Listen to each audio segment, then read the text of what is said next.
Assalomu alaykum amaki. Va alaykum assalom. Amakajon, 2 ta non bilan 5 ta tuxum berib yuboring. Adam pulini berib yuboradilar. Polvon adayni qarzi ko'payib ketgan. Borib aytgan, eski qarzlarni yopsin. Keyin men narsa beraman, xo'pmi? Xo'p.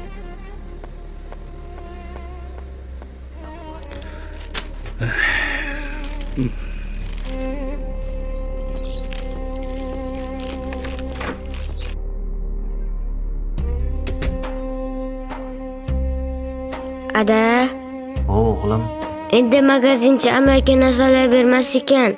Qarzlarini to'lab qo'ysin dedi. mayli bora qol bolam. Xo'p, dadajon.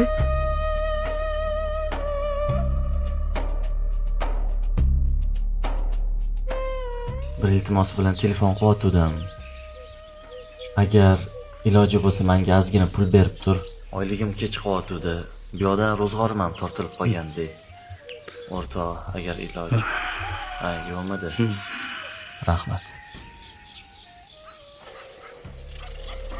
Allohim o'zing yordam qil.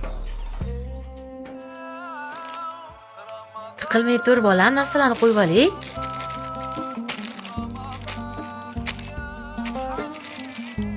Bolam, nima qilyapsan? Narsa yig'olmadi. Tinchlikmi? Mana shu paketga yaxshi narsalarni solib o'rtog'imga olib chiqmoqchiman. Agar ruxsat bersangiz. Ada, Xo'sh, sizga bitta savolim bor edi. qanaqa savol bolam? Ro'zani suv bilan tutsa ham bo'ladimi? Kim shunaqa tutayotgan ekan bolam? O'rtog'im bor-ku, qo'shnimiz Said. Xo'sh, O'sha shunaqa tutayotgan ekan Ro'zani. O'shanga yaxshi narsalardan solib unga ham olib chiqmoqchiman. U ham yaxshi ovqatli yeb ro'za tutishini xohlayapman. tushundim o'g'lim. Hozir. Assalomu alaykum qo'shni. Va alaykum assalom. Qo'shni, bu uyingizda bizga ham joy topiladimi? Bor, topiladi. Bir iftorlik qilamiz-a, birgalikda.